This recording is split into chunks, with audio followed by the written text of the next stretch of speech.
वचन में ही हमारी जय है। हम अगर वचन को नहीं जानेंगे, नहीं समझेंगे, तो हम जय प्राप्त नहीं कर सकते। कहता जो कुछ कोई मुझसे पैदा हुआ वो संसार पर क्या प्राप्त करेगा? जय प्राप्त करेगा।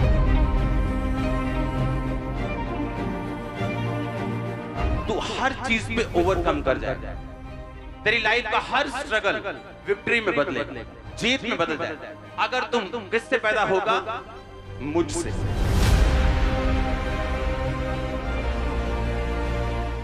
अपनी बाइबल को उठाओ, बोलो मैं इस वचन से प्यार करता हूं। ये मेरे शुद्ध रहने का आधार, मेरे जीवित रहने का आधार है। मैं अपना ध्यान इन वचनों के ऊपर लगाता हूं प्रभु यीशु मसीह के नाम में।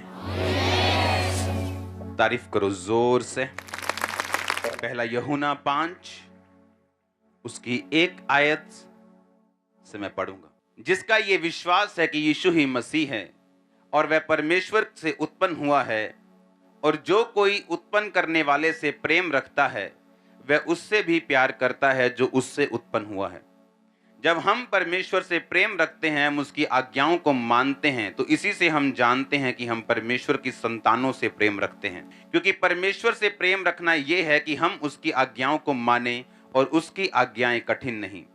क्योंकि जो कुछ परमेश्वर से उत्पन्न हुआ है वह संसार पर जय प्राप्त करता है, और वह विजय जिससे संसार पर जय प्राप्त होती है वह हमारा विश्वास है। पहला यूहन्ना 3 उसकी 15 आयत। जो कोई अपने भाई से बैर रखता है वह हत्यारा है, और तुम जानते हो कि किसी हत्यारे में अनंत जीवन नहीं रहता। फिर से पढ़ेंगे पहला यूहन्ना 5 उसकी 1 से 4 आयत। जिसका ये विश्वास है यीशु ही मसीह है, वह परमेश्वर से उत्पन्न हुआ है। जो कोई उत्पन्न करने वाले से प्रेम रखता है वह उससे भी प्यार रखता है जो उससे उत्पन्न हुआ है। आमीन। 4 आयत में लिखा, जो कुछ परमेश्वर से उत्पन्न हुआ, पैदा हुआ, वह संसार पर जय प्राप्त करता है। ये परमेश्वर की परफेक्ट प्लानिंग है कि वो आपको जय देने के लिए अपने पास बुलाता है। आपको ये मालूम है या नहीं? हाँ, विक्टोरियस लाइफ। इसलिए उसने कहा मैंने तुच्छों को चुन लिया, मैंने बीमारों को चुन लिया, मैंने गरीबों को चुन लिया, मैंने छोटों को चुन लिया, एक जयवंत जीवन देने के लिए। और जब आपको यह मालूम हो जाए कि यह परमेश्वर का प्लान है कि मैं जिस मर्जी जाति से हूं, जिस मर्जी बैकग्राउंड से हूं, गरीब हूं या अमीर हूं, या आगे हूं या पीछे हूं, इससे कोई मतलब नहीं। परमेश्वर की इच्छा यह है कि मैं एक विक्टोरियस, एक जयवंत जीवन जीऊं। वो आपकी मैरिड लाइफ में हो, आपकी स्पिरिचुअल लाइफ में हो, वो आपकी फाइनेंस लाइफ में हो, हर तरफ से परमेश्वर ने आपको जय देने के लिए अपने पास बुलाया। हालेलुया। अब बात यह है कि उस जय को पाने का तरीका हमें बाइबल बताती है। अगर हम फ्रिज खरीदते हैं, टीवी खरीदते हैं और हमें मालूम नहीं वो कैसे चले, एक बुक उसके साथ मिलती है जिसमें लिखा होता है ये चलता कैसे। अगर हम उस बुक को छोड़ दें और बैठ के रोते रहें कि ये चल नहीं रहा, मेरे को पता नहीं चलाना कैसे है, तो इसमें टीवी बनाने वाले का कोई कसूर नहीं। कसूर आपका है जिसको बुक पढ़नी नहीं आती और उसको चलाना नहीं आता। अब परमेश्वर ने कहा, कहता है जिसको यह विश्वास है कि प्रभु यीशु ही मसीह है, यानी जो बपतिस्मा ले चुका है, जो परमेश्वर पर विश्वास करता है, कहता वो परमेश्वर से पैदा हुआ है। बोलो अपने पड़ोसी को, तुम परमेश्वर से पैदा हुए हो। फिर से बोलो अपने पड़ोसी को, बोलो अगर तुम्हें, बोलो पड़ोसी को, बोलो अगर तुम्हें विश्वास है कि यीशु परमेश्वर है, मसीह है, तो तुम प्रभु से पैदा हुए हो। आमीन। अब उसने कहा अगर तुम्हें यह विश्वास है कि यीशु मसीह परमेश्वर है तो तुम परमेश्वर से पैदा हुए हो। कहता अगर तुम ये मानते हो कि तुम परमेश्वर से पैदा हुए हो तो तुम उन सब चीजों से प्यार करोगे जो परमेश्वर से पैदा हुई हैं। यानी तुम अपने भाइयों से भी क्या करोगे? कहता अगर तुम ये कहो कि मैं अपने बाप से प्यार करता हूं और अपने बाप के दूसरे बेटों और बेटियों को नफरत करो, कहता तुम में अनंत जीवन नहीं है, क्योंकि तुम अपने भाई से क्या करते हो? बैर करते हो। पहला यूहन्ना 3 उसकी 15 को पढ़ेंगे। जो कोई अपने भाई से बैर रखता है वो मर्डरर है, कहा वो मर्डरर है, वो हत्यारा है, वो कातिल है। जैसे 302 की धारा लगती है ना, फिर कत्ल करने, कहता वो मर्डरर है। अगर तुम अपने भाई से नफरत करते हो, बैर करते हो, उसकी टांगे खींचते हो, कहता तुम एक हत्यारे हो, और एक हत्यारे में कभी भी अनंत जीवन नहीं रहता। अब पहला यूहन्ना 5 उसकी 2 में लिखा, जब हम परमेश्वर से प्रेम रखते हैं तो उसकी आज्ञाओं को मानते हैं, और इसी से हम जानते हैं कि हम परमेश्वर की संतानों से प्रेम रखते हैं। उसने कहा अगर तुम कहो कि मैं परमेश्वर से प्यार करता हूं, तो उसने कहा अगर तुम परमेश्वर से प्यार करते हो तो तुम उसकी आज्ञाओं को क्या करोगे, मानोगे। और उसने कहा इसी से हम जानते हैं कि हम परमेश्वर की संतानों से क्या करेंगे, प्रेम करेंगे।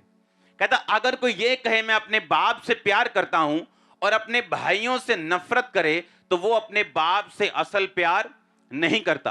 परमेश्वर ने कहा अगर तुम अपने भाई से बैर करते हो तो तुम हत्यारे हो। उसने ये नहीं कहा तुम में कमी है, या तुम जेलसी वाले बंदे हो, या तुम में ये थोड़ी सी कमी है। उसने कहा कमी वमी नहीं है, तुम मर्डरर हो, तुम हत्यारे हो, और किसी हत्यारे में अनंत जीवन नहीं रहता।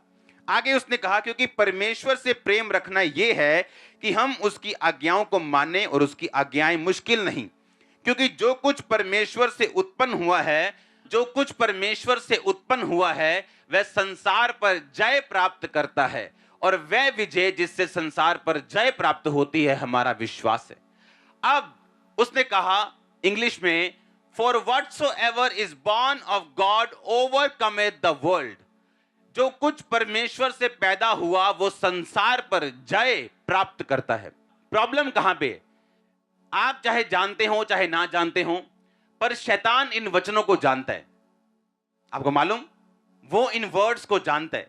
इसीलिए जब वो यीशु मसीह के पास आया और उसे मालूम था कि मैं यीशु मसीह को आके ऐसे ही कुछ नहीं कहूंगा, मैं उसको ऐसे नहीं भरमा सकता क्योंकि ये वचन का जानकार है, उसने यीशु मसीह को आके बोला अगर तू परमेश्वर का बेटा है तो अपने आप को इन चर्च की, इस भवन की ऊपर से नीचे गिरा दे, अपने आप को यहां से नीचे गिरा दे, तो तेरे वचन में लिखा है तेरे पिता के कि तेरे दूत आएंगे और तुझे संभाल लेंगे। और परमेश्वर जो वचन जानते थे, उसने कहा शैतान ये भी लिखा है कि तू अपने परमेश्वर और प्रभु की कभी भी परीक्षा ना कर।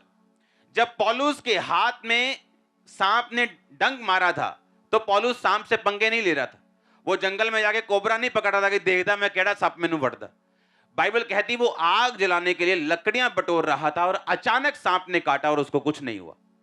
वो शैतान के पास नहीं गया। शैतान अगर आपके पास आता है तो परमेश्वर आपको बचाएगा, लेकिन खुद शैतान के पास नहीं जाना। यह बात परमेश्वर को मालूम थी, और बाइबल कहती है यीशु मसीह ने कहा लिखा है शैतान की तू कभी अपने प्रभु अपने परमेश्वर की परीक्षा ना कर। इसका मतलब क्या कि अगर आप वचन नहीं जानते तो शैतान इन्हीं वचनों का इस्तेमाल वो आपके खिलाफ करता है। और बाइबल कहती है कि जो कुछ परमेश्वर से पैदा हुआ, जन्मा, बॉर्न हुआ, वो संसार के ऊपर क्या प्राप्त करता है? जय प्राप्त करता है। इस संसार के ऊपर क्या प्राप्त करता है? जय। इंग्लिश में लिखा ओवरकम है। अब ओवरकम वर्ड जब यूनानी भाषा में लिखा गया, उसका मतलब हम पढ़ेंगे अपनी स्क्रीन के ऊपर। उसका मतलब है निकाओ। निकाओ का मतलब subdue, overcome, prevail, get the victory. और निकाओ शब्द निकला नाइक शब्द से। नाइक का मतलब है मीन्स ऑफ सक्सेस, विक्ट्री। परमेश्वर ने कहा अगर जब हमें यह बात मालूम नहीं होती कि वचन में ही हमारी जय है, हम अगर वचन को नहीं जानेंगे, नहीं समझेंगे, तो हम जय प्राप्त नहीं कर सकते। क्योंकि आज लोग ये नहीं जानते, परमेश्वर ने कहा अगर तुम मुझसे पैदा हुए हो तो तुम संसार पर क्या प्राप्त करोगे? जय, ओवरकम कर जाओगे। शैतान तुम पे अटैक करेगा, तुम्हारे फाइनेंस के ऊपर, तुम ओवरकम करोगे। वो तुम्हारी सेहत के ऊपर अटैक करेगा, तुम जय पाओगे। तुम्हारी मैरिज पे कर सकता है, जय पाओगे। तुम्हारे घर पे कर सकता है, तुम्हें हरा नहीं पाएगा वो, तुम हमेशा ओवरकम कर जाओगे। एवरी टाइम 100 में से 100 बार तुम जीतोगे। परमेश्वर ने कहा तुम इस संसार के ऊपर धड़ल्ले से जय प्राप्त करोगे। पर कहता उसका एक तरीका है, उसका एक तरीका है। उसका तरीका परमेश्वर ने निशानी दी है। कहता जो कुछ कोई मुझसे पैदा हुआ वो संसार पर क्या प्राप्त करेगा? जय प्राप्त करेगा। इसलिए जब वो गीत गा रहा था, गाना वो लाइन गाना अकेली 1 सेकंड के लिए बिना म्यूजिक चेंज किए, जो वफादार होगा वो वारिस भी होगा, मैं उसका खुदावन रहूंगा। अब 9 साल 10 साल मिनिस्ट्री में मैं वफादारी के साथ चला था, और उसने कहा था जो वफादार होगा वो वारिस भी होगा। 5 जनवरी को मेरे को इतना मालूम था कि मुझे अब इस साल मैरिज करनी है। होली स्पिरिट से ये इंस्ट्रक्शन है, क्योंकि मुझे ऐसा लगता था मैं मैरिज नहीं करूंगा क्योंकि मेरी सेवकाई में रुकावट ना आए, मेरी सेवकाई ऐसा ना रुक जाए, मैं ज्यादा काम करना चाहता हूं। लेकिन होली स्पिरिट ने बोला काम ज्यादा होगा अगर तुम मैरिज करेगा, नो प्रॉब्लम, तेरी डिस्ट्रक्शन सब चीजों को छोड़, बस मेरी बात को सुन। और आपको वो स्टोरी सब मालूम है कि फोटोज मंगाई, दैट्स इट, इसको देखो। उसके बाद 16 जनवरी को डिसाइड हुआ, 17 को जिस दिन डिसाइड हुआ उसके अगले दिन एंगेजमेंट। और मैं ये अपनी टेस्टिमनी दे रहा था, एक बहुत बड़े लॉयर है उनको, कि एंगेजमेंट के बाद जब हम बैठे थे तो तब बातें चल रही थी, अच्छा मैं ये कास्ट की हूं, तुम कौन सी कहा, मैं ये कास्ट। एंगेजमेंट के बाद घर नहीं देखा, कुछ नहीं देखा। और अब मैं आपको ये दावा कर सकता हूं मेरी मैरिज लाइफ के जैसे किसी की लाइफ नहीं होगी, मैं सच कह रहा हूं। जब परमेश्वर आपको आत्मा में चलाता है, आपको जात मिलाने की जरूरत नहीं पड़ती। फिर वो बता रही थी, अच्छा मैं कहां से हूं, मैं ये एक अरोड़ा खत्री होते हैं उनसे, अच्छा तुम, मैं रविदास से बिरादरी से हूं, अच्छा मेरा घर इस गांव में, अच्छा मेरा यहां। एंगेजमेंट के बाद की बात कर रहा हूं, पहले की नहीं। जब हम शरीर से चलते हैं, अच्छा जात मिलनी, अच्छा पैसा मिलना चाहिए, अच्छा सब कुछ मिलना चाहिए, बाद में चाहे छितर पनीर की रोटी भी घर रोज पके। क्यों? अगर हम स्पिरिट में चलेंगे। उसने कहा कि तू मुझसे पैदा होगा, तू हर चीज पे ओवरकम कर जाएगा, तेरी लाइफ का हर स्ट्रगल विक्ट्री में बदलेगा, जीत में बदल जाएगा। अगर तुम किससे पैदा होगा? मुझसे। अब परमेश्वर ने कहा अगर तुम मुझसे पैदा हुआ है तो उसकी एक निशानी होगी, तू उन सबसे प्यार करेगा जो मुझसे पैदा हुए। अगर तेरे में यह बात नहीं है तो तू झूठा है, मर्डर है, तू हत्यारा है। आप जानते हैं हेवन फुल ऑफ सरप्राइजेस होगा, क्योंकि जिन लोगों को आप स्टेजेस पे देखते हैं वहां पे वो लोग नहीं होंगे। बहुत से लोग जिनको आप बड़े बड़े स्टेजेस पे देखते हैं वहां नहीं होंगे, और आप हैरान होंगे ये कैसे हो गया, ये तो फलाना नहीं है, वहां रहता था। और आपको मालूम होगा कि ये स्वर्ग में है ही नहीं। सामने से हालेलुया बोल के सरमन देना या मिनिस्ट्री करना या गाना या बैठना या बिलीवर बनना या वॉलंटियर बनना, इस बात से आप स्वर्ग नहीं जाते जब तक आप अंदर से अपने भाई से प्यार नहीं करते। और आज इस चीज में लोग फेल हो चुके हैं, टोटल फेल। और परमेश्वर क्या कहता है? और नुकसान किसका है? नुकसान उसका नहीं जिससे नफरत की जा रही, वो हमेशा आपको बढ़ता मिलेगा। नुकसान उसका है जो नफरत कर रहा है, क्योंकि परमेश्वर ने कहा फिर तुम में अनंत जीवन नहीं रहेगा। जब वो अपने फाइनेंस में चलेगा उसको तरह तरह के एक्सक्यूज मिलेंगे। अच्छा ये अगर ये होता ना तो फिर आप चाक देना ही कम, जे ऐदा होता ना यार फिर सेट हो जाना ही कम। अपनी फैमिली में, अपनी लाइफ में, अपने आसपास उसको वो कभी वो रिलीज, वो ब्लेसिंग, वो फ्लो कभी नहीं मिलता जिसकी वो एक्सपेक्टेशन रखता है परमेश्वर से कि ऐसा मेरी लाइफ में हो या मेरी फैमिली में हो या मेरे फाइनेंस में हो या मेरी मिनिस्ट्री में हो। उसको कभी ऐसा नहीं मिलता, क्योंकि अनंत जीवन, इटर्नल लाइफ जो सिर्फ स्वर्ग से शुरू नहीं होती, जिस दिन आप क्रिश्चियन बनते तब से शुरू होती। वो आपके फाइनेंस में फ्लो करती, आपके शरीर में फ्लो करती, वो आपके परिवार में फ्लो करती, आपके मानसिक जीवन में फ्लो करती, स्पिरिचुअल लाइफ में फ्लो करती।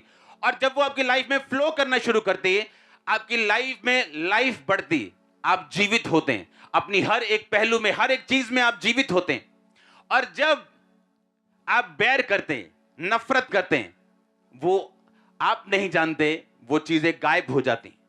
आप दुनिया के सामने वही रहते हैं, आपकी शक्ल चेंज नहीं होती, पर आपकी स्पिरिचुअल पोजीशन जो है वो बदल जाती है। फिर से पढ़ेंगे इसको, पहला यूहन्ना 5। जिसका यह विश्वास है कि यीशु ही मसीह है, वह परमेश्वर से पैदा हुआ है। जो कोई उत्पन्न करने वाले से प्रेम रखता है, वह उससे भी प्यार करता है जो उससे पैदा हुआ हो। यानी जो कोई परमेश्वर से प्यार करता है, वह उससे भी प्यार करता है जो परमेश्वर से पैदा हुआ हो। जब हम परमेश्वर से प्यार करते हैं तो उसकी आज्ञाओं को मानते हैं, और इसी से हम जानते हैं कि हम परमेश्वर की संतानों से प्यार करते हैं। परमेश्वर ने कहा, अगर तुम भी अपने प्रेम करने वालों से प्रेम करो, जो तुमसे प्यार नहीं करते उनसे नफरत करो, तो तुम में और अन्य जातियों में मैं कोई फर्क नहीं समझता। आज बड़ी बड़ी बातें करने से ये बेटर है कि कलीसिया अपने बेसिक में चले।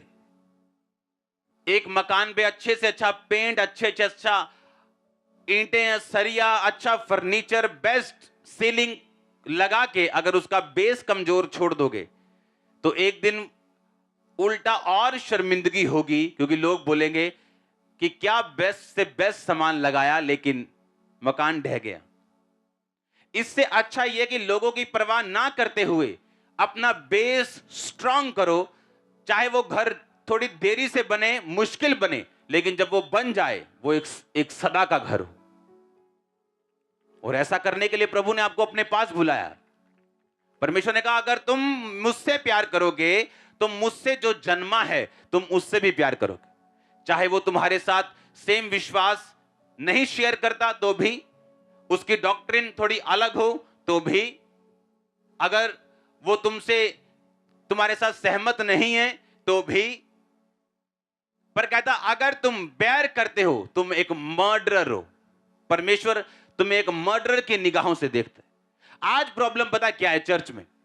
आज प्रॉब्लम यह है कि जब एक पापी चर्च में आता और छाती पीट के बोलता है, रो के कहता, खुदावन मैं पापी हूं, और लिखा चुंगी, एक बंदा आता और बोलता है कि परमेश्वर ये चुंगी लेने वाला जो कह रहा है ना मैं पापी हूं, मैं इससे बड़ा अच्छा हूं। आप प्रेयर करी दी है, पता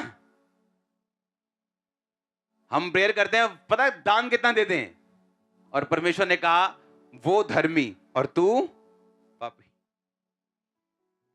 हम जितना मर्जी अच्छा काम कर लें, जब तक हमारा टीचर हमारी कॉपी चेक करके उस पर गुड नहीं लिख देगा, तब तक वो सस्पेंस बना रहता है। हाँ या ना? हम जितना मर्जी अच्छा कर लें, जब तक हमारा टीचर उस पर वेरी गुड नहीं लिखता, उसे पास नहीं करता, तब तक वो पास नहीं। आज जब हम बेसिक भूल जाते हैं और बड़ी बड़ी बातें करना शुरू कर देते हैं, एंड में शर्मिंदगी कुर्सी पर बैठ के उन लोगों का इंतजार कर रही है, उनको मालूम नहीं। क्योंकि ये होगा, क्योंकि अनंत जीवन किसी हत्यारे में नहीं रहता। वो लाइफ नहीं रहती जो आपकी हड्डियों में बहनी, वो लाइफ नहीं रहती जो आपके फाइनेंस में बहनी, आपकी लाइफ में, फैमिली में बहनी, वो लाइफ नहीं रहेगी आपकी लाइफ में अगर आप बैर करेंगे तो। हालेलुया। अब हम पढ़ेंगे प्रकाशित वाक्य 3 उसकी 21 आयत को। जो जय पाए उसे मैं अपने साथ सिंहासन पर बिठाऊंगा, क्योंकि मैं भी जय पाकर अपने पिता के साथ उसके सिंहासन पर बैठ गया। फिर बोलो, जो जय पाए। इसका मतलब यह है, प्रकाशित वाक्य एक ऐसी पुस्तक है जिसको आप मान नहीं सकते पूरा, क्योंकि यह एक प्रोफेटिक बुक है। यह तो होना है अभी। ये सिर्फ पढ़ने से ही आपको ब्लेसिंग मिलती है, बोलने से ही ब्लेसिंग मिलती है, इसको सिर्फ देखने से ही ब्लेसिंग बाइबल कहती है आपको मिलती। जब आपने ये वचन पढ़ा, एक्चुअली आप ब्लेस हो रहे हो सिर्फ पढ़ने से। ये इस बुक की खासियत है। उसने कहा जो जय पाए, इसका मतलब ये एक चॉइस, ये एक चुनाव है जो आपको करना है। परमेश्वर ने यह नहीं कहा जिसको मैं जिताऊं, परमेश्वर ने कहा जो खुद जय पाए उसको मैं अपने सिंहासन पर बिठाऊंगा, जिस तरह मैं भी जय पाकर अपने पिता के साथ सिंहासन पर बैठ गया। जब आप वचन पे चलते हैं, अपने भाइयों से प्यार करते हैं, आप अपने फोकस को बना के चलते हैं, परमेश्वर आपकी लाइफ में आपको ऐसी ग्रेस देता है, ऐसी आपको शील्ड आपके आसपास, ऐसा एक घेरा देता है आपको, इस डिवाइन ईश्वरीय तरीके से वो चलाता है, आपकी अगुवाई करता है। जब आपको कुछ भी नहीं सुन रहा तब भी आपके पांव सही रीति के साथ चलते हैं और वहीं जाते जहां परमेश्वर चाहता है। ये सारा कॉन्फिडेंस, ये सारा विश्वास आप इसे अपनी लाइफ में पर्सनली भी देख सकते हैं प्रैक्टिकली पूरा होते हुए, अगर हम उसके वर्ड पे चले तो। हालेलुया। और जब वो आपकी अगुवाई करता है, जब परमेश्वर आपके ईश्वरीय रीति के साथ अगुवाई करता है, आपकी सेंसेस उसके साथ मैच नहीं करती। गिदोन को लगता था मुझे और लोग चाहिए, मुझे और लोग चाहिए ये बड़ा काम करने के लिए। परमेश्वर कहता नहीं, ये हजारों में से तुझे कुछ सैकड़े लोग चाहिए जो चपड़ चपड़ पानी पिए, उनको साथ ले जा, क्योंकि युद्ध किसका है? यहोवा का। संग्राम किसका है? यहोवा का। वो अपनी महिमा किसी दूसरे को नहीं देना चाहता। हालेलुया। वो अपनी महिमा किसी को नहीं देता। वो अपनी ग्लोरी, अगर मैं ये बात बोलता हूं, अगर आप यूज हो रहे हैं खुदाबंद के लिए, आप किसी भी चीज के लिए, किसी भी डिपार्टमेंट में, किसी भी काम के लिए, कभी घमंड मत करो, क्योंकि परमेश्वर के पास आपसे बेटर पर्सन अवेलेबल है उसी जगह के ऊपर। और जैसे आप घमंड करेंगे वो आपसे बेटर पर्सन खड़ा कर देगा। और जब हम इस बात को पहचानते हैं कि अगर हम कुछ कर रहे हैं, अगर हम कुछ बोल रहे हैं, अगर हम कुछ प्रेयर कर रहे हैं, अगर हम कुछ कर रहे हैं परमेश्वर के राज्य के लिए, तो ये आपकी ब्लेसिंग है। क्योंकि जब वो जिताने पे आता है उसको हजारों नहीं चाहिए, वो कुछ ही को इस्तेमाल करके बड़ी सेनाओं को हरा सकता है। और ये हमने बाइबल में देखा है। आज अगर आप परमेश्वर के हाथ को पहचान लें और जो भी अपनी लाइफ में आप स्टेप लें, अगर उसमें आप परमेश्वर को सामने रख के ले, आप कभी फेल नहीं हो सकते। अपनी लाइफ की आपकी बिगेस्ट निराशा, जिसमें आपको यह यकीन है कि यीशु मसीह परमेश्वर है, मैं जानता हूं वो बड़े मौजज़े करता है, मैं जानता हूं, लेकिन इस निराशा से मुझे वो निकाल नहीं सकता। मैं आपको बिलीव दिलाता हूं कि जब आपकी लाइफ का डार्केस्ट टाइम होगा और आपको लगेगा कुछ नहीं, और फिर भी आप परमेश्वर में बने रहेंगे, एक रात लगेगी परमेश्वर को सब कुछ बदलने के लिए। और मैं ये पढ़ा पढ़ाया कुछ नहीं सुना रहा हूं, मैं आपको अपनी लाइफ बता रहा हूं। एक नाइट फिनिश, एक दिन लगेगा उसको सारा वातावरण बदलने के लिए, जब वो आपके फेवर में खड़ा हो जाएगा। तो अब प्रॉब्लम यह है, आज का जो बिलीवर है वो परमेश्वर के हाथ को पहचानता नहीं। कैसे? यूसुफ को पोतीफर की पत्नी बोलती है, आजा मेरे साथ सो जा, क्योंकि वो स्मार्ट था। और उसने पता क्या कहा? परमेश्वर मुझे देख रहा है, तेरे पति ने सब कुछ मेरे हाथ में दिया, कनक चावल सब कुछ, तेरे घर की प्रॉपर्टी। अब मेरा कॉन्शियस, बाइबल में कहीं नहीं लिखा था तू व्यभिचार ना कर, तब वचन नहीं आया था। कहता मेरा विवेक ये कहता है कि ये गलत काम है। बाइबल में कहां लिखा अफीम ना खाओ? लिखा कहीं? तो क्या अफीम खानी सही है?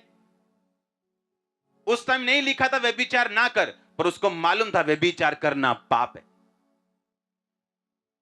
बाइबल में कहीं नहीं लिखा स्मैक ना पियो। स्मैक तो अभी आई है ना, अभी इंसान की ये कुकर्म है उसने बनाई। इसका मतलब ये नहीं कि हम खाएं या पिएं, क्योंकि बाइबल में आपको कॉन्शियस दिया, एक विवेक दिया। कहता मेरा विवेक ये कहता है कि जिस परमेश्वर ने मुझे इतनी ब्लेसिंग दी है जिस घर में, उस घर के साथ मैं ऐसा काम ना करूं। उसका विवेक उसको प्रधानमंत्री की कुर्सी पे ले गया। आज प्रॉब्लम यह है, इंसान ये चीज भूल जाता है उसका रूट क्या है, उसकी ब्लेसिंग क्या है, और फिर परमेश्वर उसको फेलियर के रास्ते पे चलाता है कुछ महीने साल, ताकि वो समझे और सीखे उसने क्या गवाया। अगर आप नबूकदनेस्सर को देखें, वो एक ऐसा राजा था जिसने तकरीबन पूरी दुनिया के ऊपर राज कर लिया था। जिस पर राज नहीं था उनके साथ संधि थी। और उसने एक दर्शन देखा कि एक बड़ा पेड़ है जिसकी शाखाएं हैं, जिसके ऊपर पंछी बसेरा करते हैं, और एक आसमान से स्वर्गदूत उतरा। उसने कहा इसको काट दो, इसकी डालियां बिखेर दो, पर जड़ को रखे रहना। उसने कहा मुझे एक बड़ा गहरा स्वप्न आया और जब बात हुई तो उसे परमेश्वर के जन ने बताया कि स्वप्न का मतलब यह है कि तू ऐसा ऐसा तेरे साथ होगा, तू घास चरेगा, तू पागल हो जाएगा, 3.5 साल यानी 7 काल तक ऐसा तेरे साथ होगा। लेकिन अगर तू पाप छोड़ दे और परमेश्वर को पहचाने तो परमेश्वर अपना मन बदल सकता है। और बाइबल कहती है एक दिन अपने भवन पे टहल रहा था और ऊंचा भवन और सब तरफ देख के बोलता है, ये सारा कुछ क्या मैंने अपनी ताकत से नहीं कमाया? और ऊपर से आवाज आती, राज्य तेरे हाथ से निकल गया। उसको मेंटली अपसेट का दौरा पड़ता है, घास चरता है, बैलों के साथ रहता है, नाखून बढ़ जाते हैं, बाल बढ़ जाते हैं। और 3.5 साल बाद परमेश्वर 2 सेकंड के लिए उसकी बुद्धि को, आंखों को खोलता है और वो आसमान की ओर देख के बोलता है, परमेश्वर तू ही राज देता है और तू ही वापिस लेता है।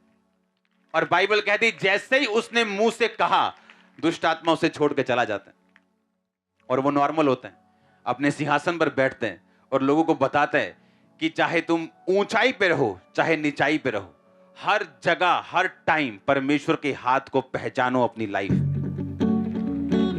अगर तुम नहीं पहचानोगे, अगर उस डीप निराशा के गड्ढे में अगर यूसुफ ना पहचानता तो प्रधानमंत्री तक ना पहुंचता, उस कुर्सी तक ना पहुंचता।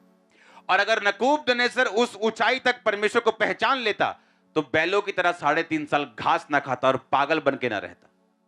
परमेश्वर ने आपको मौका दिया काम करने का, आप चोरी करना शुरू कर गए। आपको फाइनेंस पे बिठाया, आपने चोरी कर ली। किसी ड्यूटी को दिया, आपने कमीशनें खा ली, चोरी कर ली। नो नो नो नो, ये कर्ज को बुलावा देना है। ये परमेश्वर को बोलना है कि हम तेरी दिए हुए काम को अब्यूज कर रहे, गाली दे रहे। और जब हम परमेश्वर को गाली देंगे जीवन नरक बन जाता है। हालेलुया। और अगर हम पहचान ले और अपने कॉन्शियस को जिंदा रखें तो बहुत सी मुसीबतों से हम बच सकते हैं। परमेश्वर ने कहा अगर तू अपने भाई से बैर करे तो तू मर्डरर है और किसी मर्डरर में अनंत जीवन नहीं रहता। कहता अगर तू उससे भी प्यार करे जो मुझसे पैदा हुआ, तू जय पाएगा, तू विक्ट्री लेगा, ओवरकम करेगा, सबड्यू करेगा, सक्सेस लेगा, प्रिवेल करेगा इस संसार के ऊपर। हर वो चीज जो इस संसार के ऊपर है आप उस पर जय पाएंगे।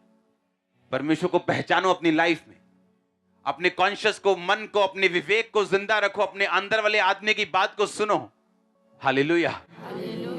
अपने हाथों को उठाओ खुदावंद के साथ वफादारी के लिए, अपने गुनाहों की क्षमा मांगो, माफी मांगो, क्लीन लाइफ मांगो, साफ जिंदगी, क्लीन जिंदगी, कॉन्शियस अपना जीवित खुदावंद को बोलो कि वो करे।